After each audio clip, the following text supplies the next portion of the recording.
How to transmit the gospel to the whole world. This has been a subject on many people's minds for a long time. And today I'm going to delve into some mysteries here, and I am going to focus this on practicalities, not making a legal case from the scriptures as to, well, I'm not really interested today in making a case from the scriptures about why all these things are. I'm just going to tell you how to do it. I will be discussing this at length in a future book, but recent events have led me to believe that it's appropriate to share these thoughts now, and those who find value in them can implement them now instead of waiting what might be a long time until I finish that book. There are a lot of other things that I need to do first. Okay, so you will find, if you do a scripture search, you'll find many references about taking the gospel to every nation, every kindred, every tongue, and every people.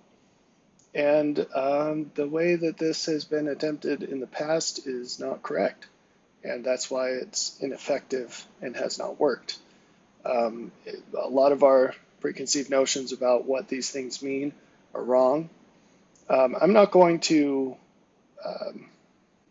go in depth into this idea in the verses, but I think you'll get the point through this presentation. Maybe I'll come back to say something explicit about it, but I'll just say that's what this presentation is about. Okay, there are two pieces to the gospel being revealed to the world. One is what is given, and the other piece is in what form it is given. And the critical piece of that is and in what form it is echoed. And let me dive deeper into this. So what is given? You don't have to worry about that in the sense of being the means for it being given. God is going to take care of that. He will reveal the gospel in its fullness. You might bristle at that statement saying, well, hasn't that already been done? Yes and no. All the pieces are in place, but how can I say this?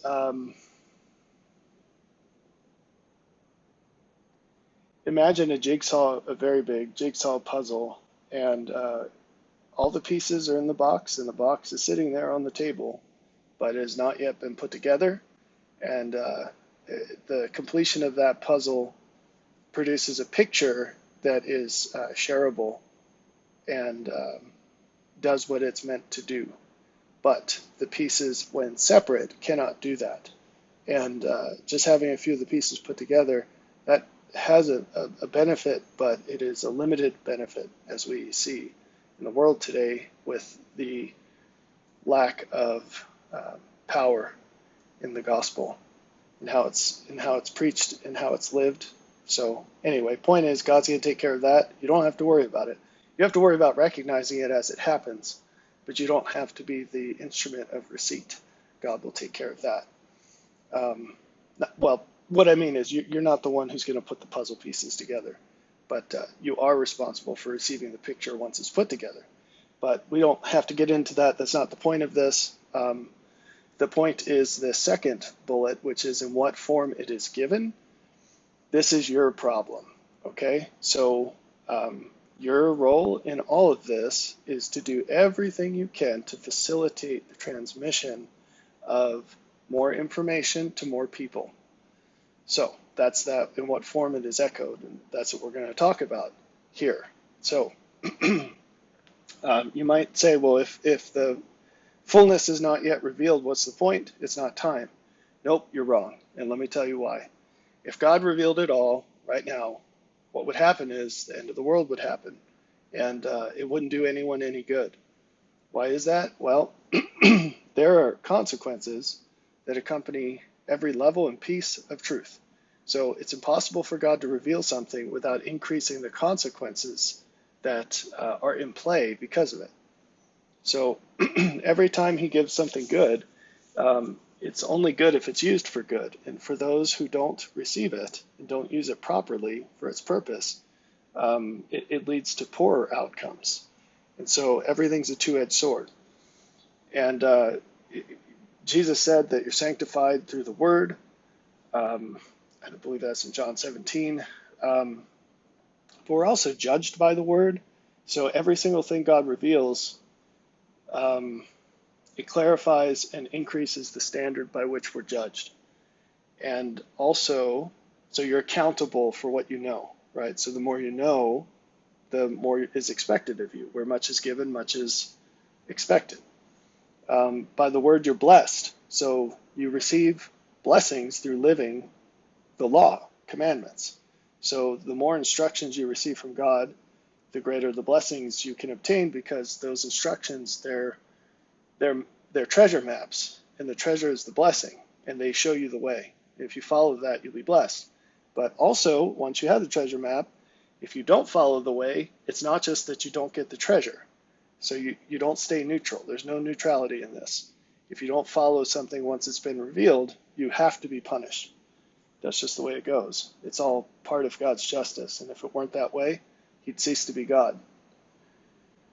So if you need proof for the idea that no one would listen if God were to reveal everything right now in a fullness, all you need to do is realize that if a person were willing to receive it in that form, that is like the raw form straight from God, they would have done it already, because God's impartial.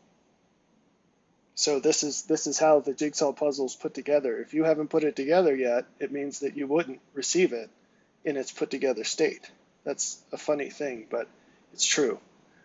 So the bottom line up front, and I'm going to get into this in a much better illustration, I hope, but the bottom line is that truth can't be received in its fullness by those who have not received the truth in its fullness yet.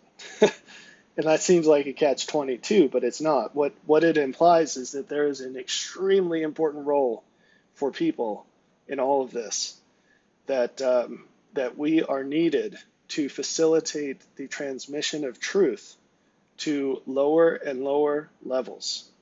So I'm going to explain what that means, and by no means, this video by no means is going to explain all there is to it. This is just, I've taken a lot of information and extracted precisely what I think can be properly received right now and still have a big old impact without the need to make a formal case or say a lot more or pull in a lot more things that it's not time for yet. Okay, so another response to this idea, well, if the fullness has not been revealed yet, then what are we doing? Well, a whole lot has been revealed, folks. There's much more available. If you're watching this video, chances are you know a heck of a lot more about all of this than the average person. And kudos to you for that. But the question is, have you adequately shared it with others? And from what I can see, the answer is no. And don't take that as, oh, you're being so mean to me. I'm just saying the fact that there's such a differential between what you have and what everyone else has means that you probably haven't done enough to share it. So it's like being wealthy. It's totally possible to be wealthy in spite of doing everything you can to make everyone else as wealthy as you. But it's unlikely. And there's much more to be done, right? You don't just sit in your palace and say, well, oh well. You have to get out there and do things and try to help other people. They're not going to come to you. So you have to go to them. So why should you care? Well, in doing this now, with what you have now, it's actually the best way you can prepare for what is to come. So when it does come, you're going to be in a much better place for various reasons I won't get into. But basically, the more you give, the more you get. That's one way of simply putting it. But also, in the meantime, there's tremendous good to be done. I mean, even at the basest levels, your ability to convey to others what God has conveyed to you, it will make a huge difference in their lives and in yours.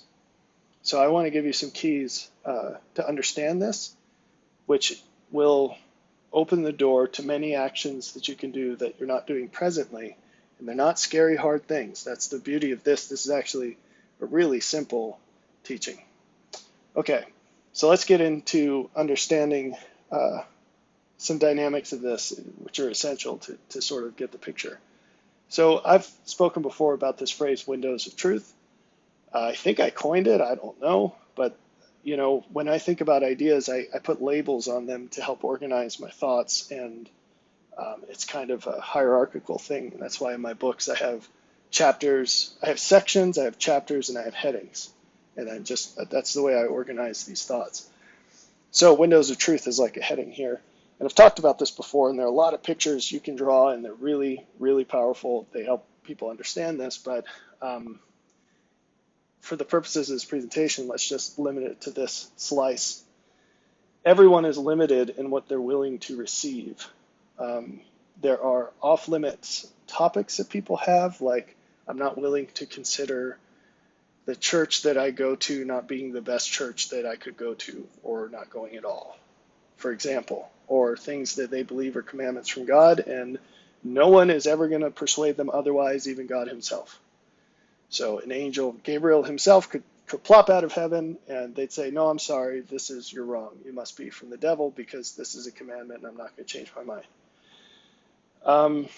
But there are also other limits that people have. So not everyone sees the same thing.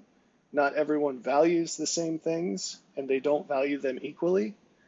Not everyone desires the same things, and they certainly don't desire them equally. Actually, different people have vastly different limits of desire, which is something I don't think a lot of people understand, but I wish they did. People don't understand the same things. That should be obvious. And we all have limits, it seems, in who we're willing to receive things from.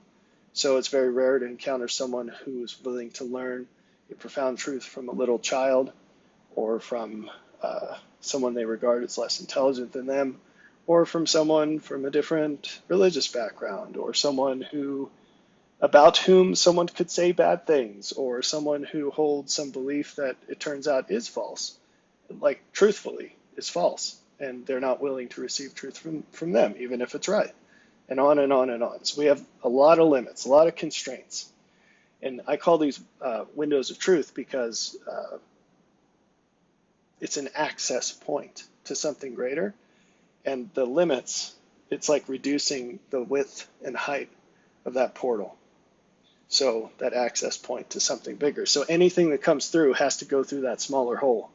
And it's less likely that that's going to happen. And that, gospel teaching is all around about working through the limits of other people and ourselves. So it's somehow becoming a conduit of truth in spite of all the limitations from ourselves and others. How the glory of God can flow through imperfect vessels. It's a beautiful thought, and it's super important. Okay, so another aspect of windows of truth is the form in which the truth must be expressed. So I already kind of mentioned this idea of who is sharing it, and also what is shared, but also where it's shared matters to people. So I heard once that the best place to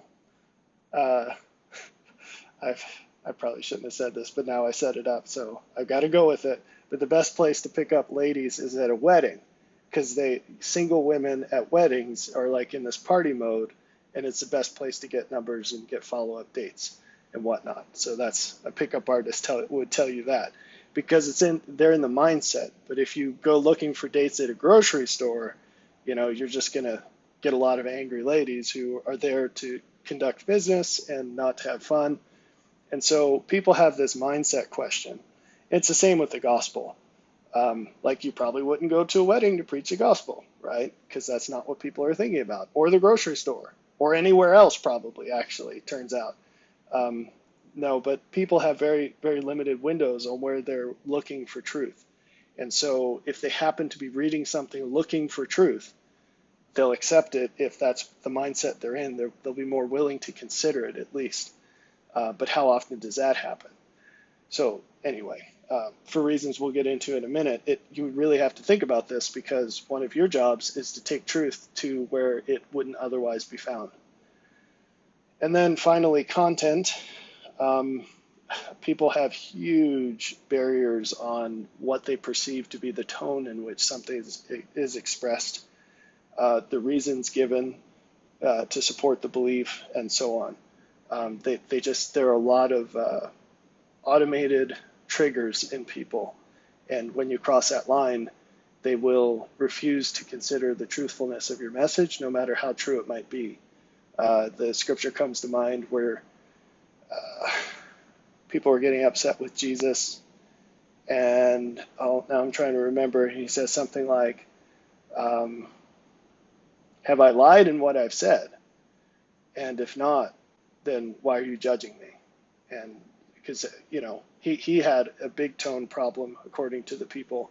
He was constantly criticizing people, and that really offended a lot of folks. And I think today people will be even more offended than they were back then, because folks are a lot more sensitive to pre-programmed emotional responses than they are sensible to truth. So, okay, enough of that. So let's get to some pictures. I made this picture. What it's supposed to represent is a pond, a still pond, into which we chuck a rock. So we're going to throw a rock into a pond, and what's going to happen is there will be a big old ripple where the rock is thrown in, and then rolling out from that center point, there will be ripples of diminishing intensity. So can you imagine that picture? So we're looking at it top down. We'll have a picture of it from the side. It's even cruder than this, but I think it gets the point across. So if we throw a big rock in, what's going to happen is the ripples get smaller and smaller as it goes out to the edges. So how is this like truth? Well, this is an idea I call impulses and echoes. So the impulse is when the rock is thrown into the water, and then the echoes are the ripples as they go out and they get smaller. Well, our windows of truth, they stipulate the size of ripple that we can pick up on. So the distance from the rock to the rock here, if you're listening to this, you really have to watch it. Well, you don't have to do anything, but you won't get the full value. So the distance from the rock to the rock here is not as important as the height of the ripple is, although those two things tend to be related in ways that the details aren't important for this presentation. But so this smaller rock here, that is going to pick up on the size of the ripple that it's on. So it didn't pick up on the lighter blue, but one shade down, it can see that, and it's going to respond to that. You're thinking to yourself, what the heck? Rocks don't respond to ripples? What are you talking about? Well, bear with me. So these rocks, they're people in this analogy, okay? Or they could be considered people. There's different ways you can go with this, but that's what we'll do for this one. So the smaller rock is a person whose window of truth is smaller than the other one. And but they're willing to, they're able to perceive the truth in the smaller ripple. And then they're rocks instead of people, because by receiving this truth, they're enabled to retransmit it like a Wi-Fi repeater retransmits the Wi-Fi signal. They're able to retransmit that truth out from them. And so I don't know if you caught it, but the shades are the same here. Okay? So this rock will hold on to that level of light that they've received, and then they broadcast out to the world their own echoes, right? So they become the rock, and now they're broadcasting out other ripples. And so this pattern can just continue forever. It's like a nuclear chain reaction. And this is, in fact, the way it goes. So a bajillion years ago, I wrote a book called Commanded in All Things, and there's a chapter called From the Throne of God. And that book cracks me up, because when I reread it, everything I ever will teach is in that book already. And that doesn't mean you should go out and rush to buy it and read it, because you probably won't get very much value out of it at this point. Because so much is so glossed over at such a high level that I think I'm the only one that would connect the dots. Well, especially because I'm connecting the dots to things I haven't published yet. But so you'd kind of have to be clairvoyant to connect the dots. But anyway, but this just ties into the idea I was trying to make way back then, the point I was trying to make way back then, and looking back over that chapter, I mean, it's hopelessly terrible in trying to make this point. It's so brief and high level. So anyway, I'm getting off topic here, but the point is that this is how God's light transmits through everything that I just showed you. It's through impulses and echoes. And you can read D&C 88 if you want to self-study some more about that. I'll break all this down if I get the time eventually. It'll be in a book, but I'll also go into this in further presentations. I probably have about 100 slides sitting around on this topic, but it's not time yet. So this is just the heads of the topic, I guess. All right, let me get some water. So one rock's emissions turn into another rock's emissions in cascading echoes. This is Impulses and Echoes. It sounds like a podcast. This is Impulses and Echoes with Rob Smith. Okay. Here's another view of this, and this is from the side. And again, this is really crude, intentionally so. It's just to get the basics. It's just a schematic. So you've got the initial impulse, and then the echoes out from that one, and then there's some other lateral impulses and echoes. So the second line, they pick up on the first one, and then they echo it, and so forth. And there's some important things to realize here. That first line is hitting people, and the second line is hitting a different set of people. And the third line is hitting a different set of people, right? This isn't going to make sense yet, but we'll make it clearer with another picture. I just want to bring up the idea. So it's not just cascading levels of truth. It's also expanding regions of emission. So, okay. So, in case you didn't know, you're the rocks. So how do you do this effectively? How do you ripple this out? I'm calling this being a bridge to others. We could use other words like portals.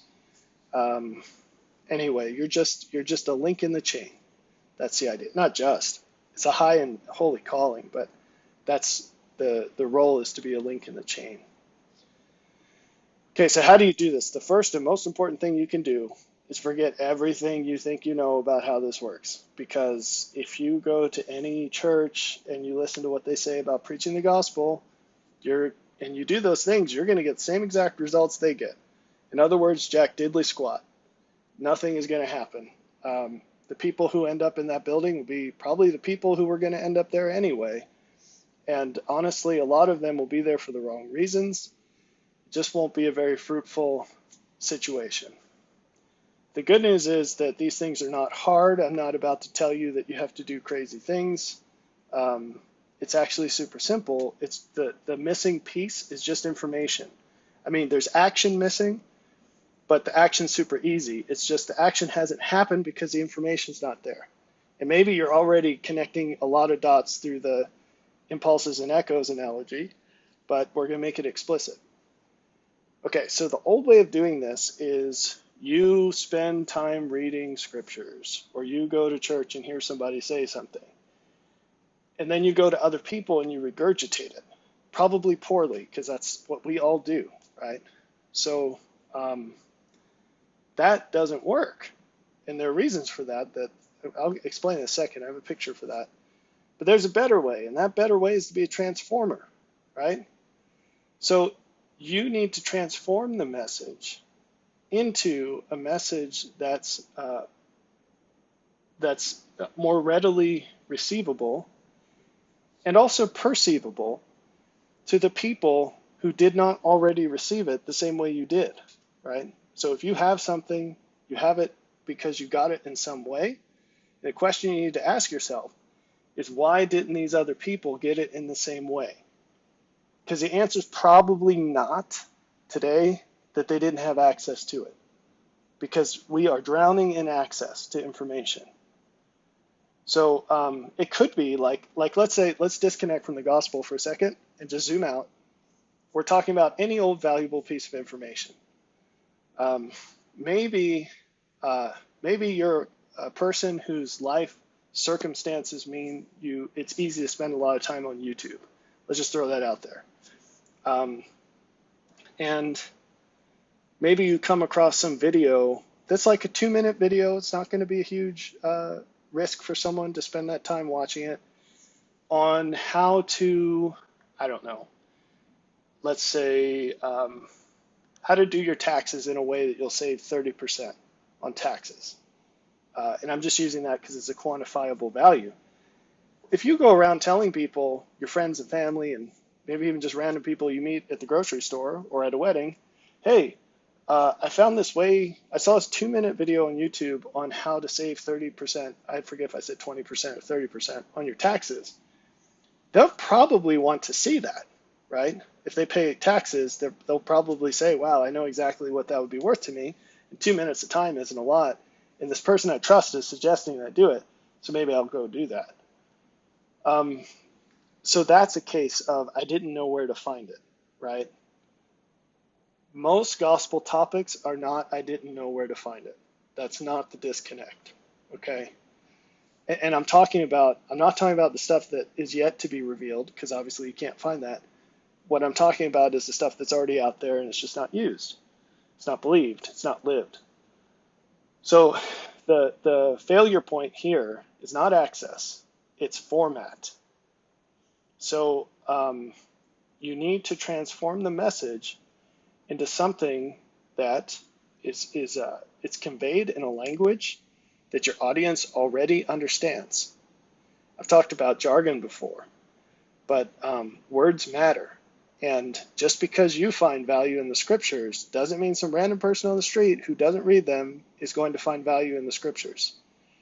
And the language in the scriptures, it's a code. It's a code that takes a lot of time to start to decode.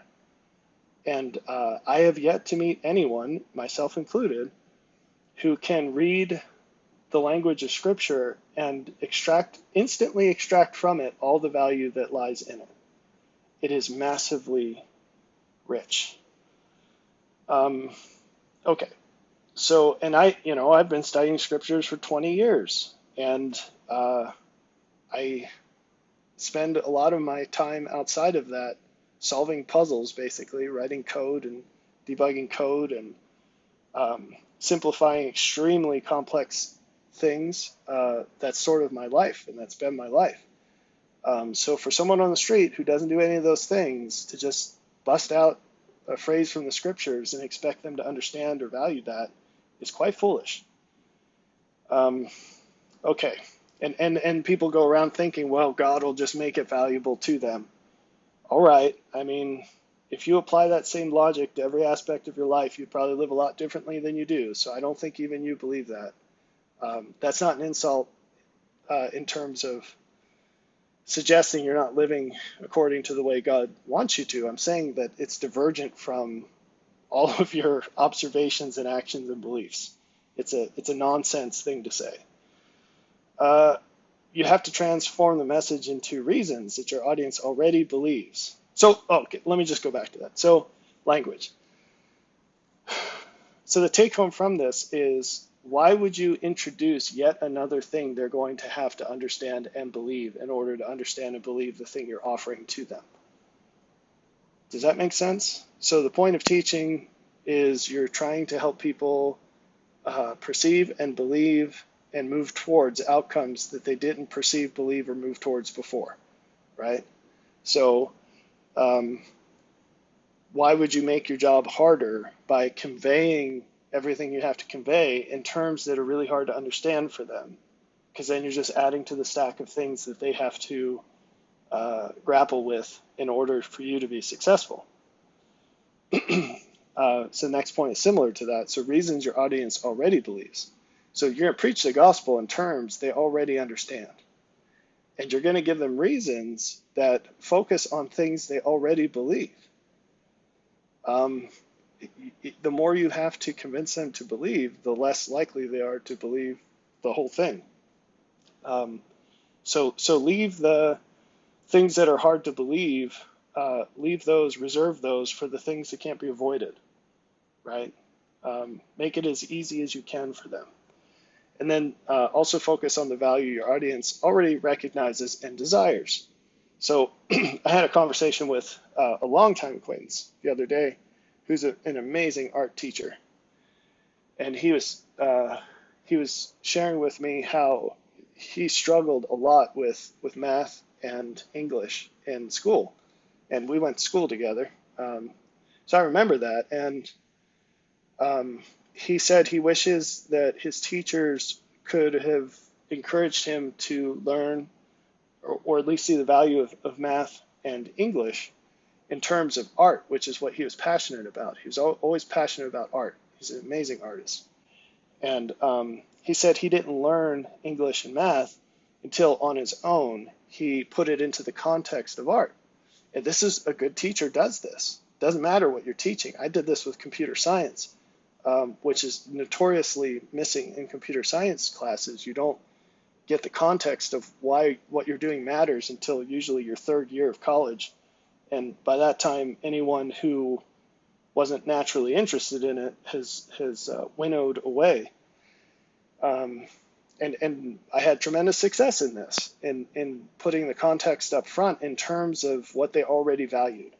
And we absolutely need to do this with the gospel.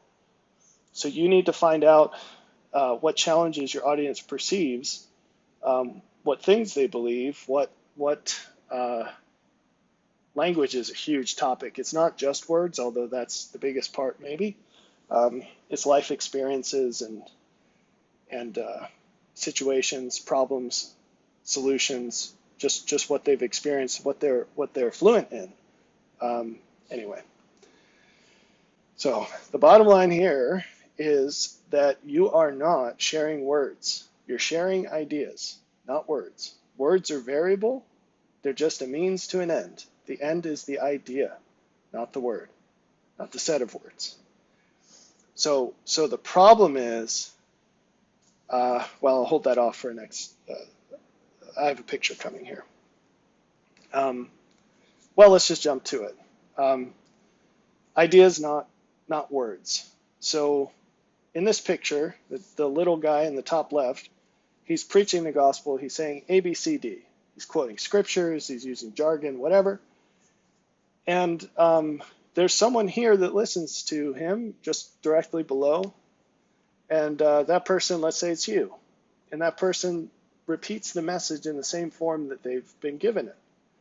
And it's externally received and it's externally transmitted. And I'll tell you what I mean by that in a second. And then you see this other arrow with the X on it.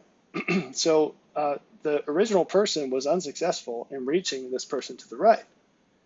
And so no surprise, the person who receives what he has to say also fails to reach that person. Why? Because they're repeating the same exact message, right?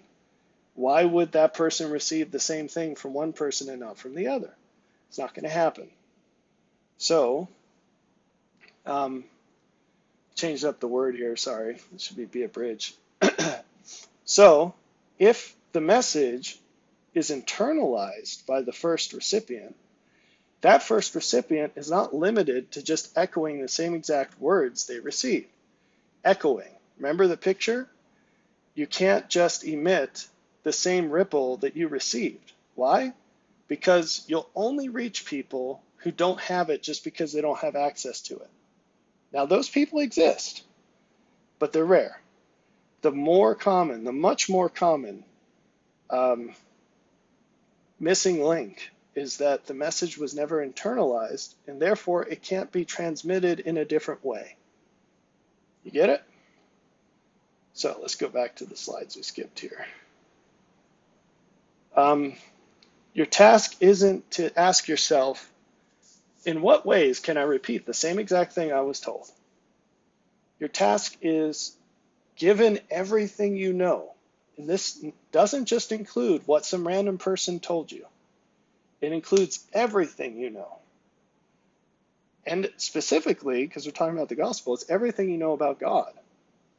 And you look at the people you interact with or could interact with, and you say, given their situation, what's the greatest improvement possible? And that is going to be a conclusion. Maybe it's an action they could take. Maybe it's beliefs that they could adopt or improve.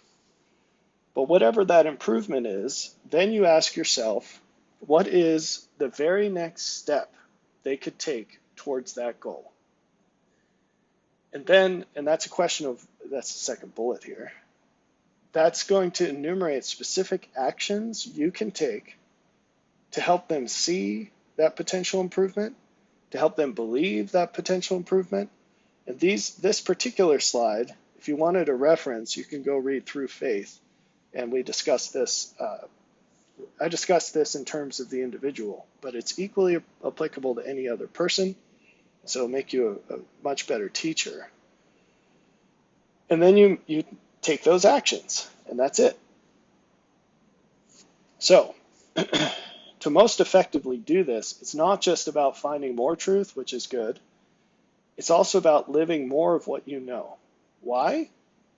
Because you cannot internalize things without internalizing them, right? If you're not,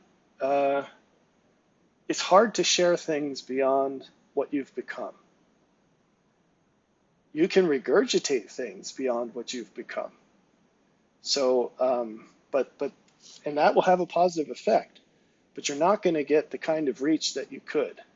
You're not going to echo those ripples. You're just going to repeat the same exact intensity that you received. Okay, so we're going down to the fine print, literally. So in detail, here are things you can do. One, you can chop up what you've received or summarize it.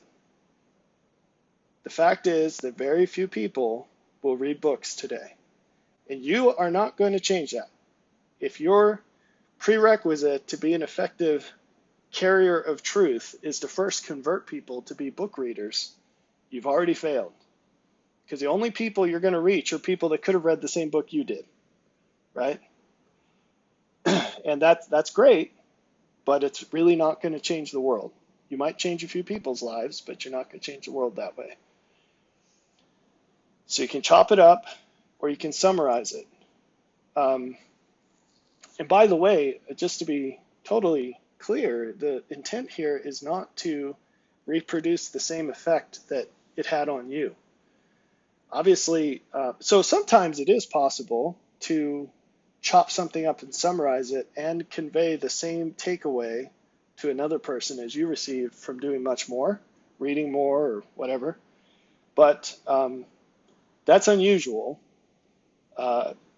That's I guess it's more possible with a poorly written book. We've all read those books. They should have been essays. Anyway, another thing you can do is reorganize it. So as a teacher, and those in the profession of teaching will tell you this was certainly my experience, it's impossible to optimize your teaching to all students. You can generalize it,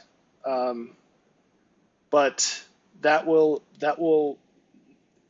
no matter what you do, there will be ways you could have changed your teaching to better reach someone, but the problem is they're mutually exclusive. If you optimize it for a certain kind of student, you will disadvantage another kind of student. And there's no way around that, really.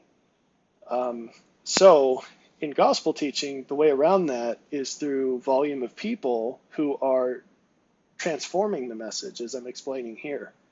So one way is to reorganize it, which is to say, take everything you know internally and consider your audience and make specific points and organize your own points. So you have your own teaching goals and you organize your own points. And I want to stress, like, this is all really detailed and you might feel overwhelmed. We're going to get to the simple application in a second, so just hang on. But you can take all this as far as you want to. And even just taking it a little way will make an enormous difference in your life and everyone else's life that you reach. So you can reorganize it, you can rephrase it. So how are these different? Well, if you look at a set of ideas that would occupy, say, a chapter, and you could draw from the breadth of your experience, but just to give you a specific example, say we're looking at a chapter, and the author hopefully had a point that they're making over the chapter. And to support that point, they're making subpoints. Well, maybe the point you want to make, you can use two of those subpoints to make. And maybe you need a third subpoint that's from a totally different thing, completely unrelated to the author of that book. Well, go for it, right? That's make your own end and produce your own points. The wonderful thing about ideas is they're not owned by anyone. I mean, there's the concept of copyright, but in the non-legal sense, no one owns ideas. They're not made poorer for you adopting them and sharing them with other people. They're not fixed entities. You can copy them as many times as you want. You can change them around as much as you want. And no one can stop you from thinking about things. So use that to your advantage, and God will assist you and help you to formulate those arguments. Okay, what about framing it? Well, that can mean a lot of things. I mean, in the visual way here. So it's really popular these days to have very beautiful, not an infographic, I don't even know what you call it, but you've all seen those little quotes and with the stylized fonts and the pictures and whatever. And that is a skill that typically the people that mine this information are not the people that can do that. So these are typically distinct things, not always, but people expect that nowadays. One of the weird things, if you remember YouTube videos back in 2009, they were all really bad. And now the bar, so people would watch garbage back then, but now if it's not visually stunning, people really won't watch it. And I don't make any effort to make my stuff look good because I only have so much time, and my time is spent on other things that are more unique to me. But if that's your forte, that's exactly what you should do. And it's not on this list. I don't know why, but Frame It videos would be on there too.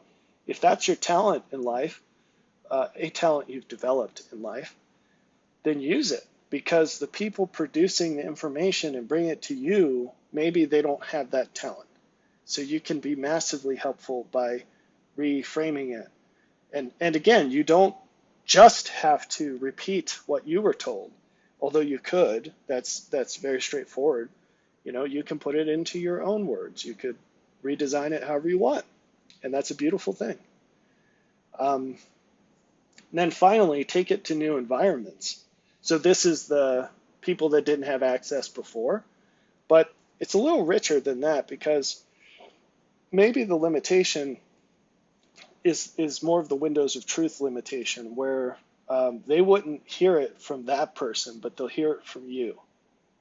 And then in more practical terms, maybe you're on social media and that person isn't. Maybe you have friends on social media that person doesn't.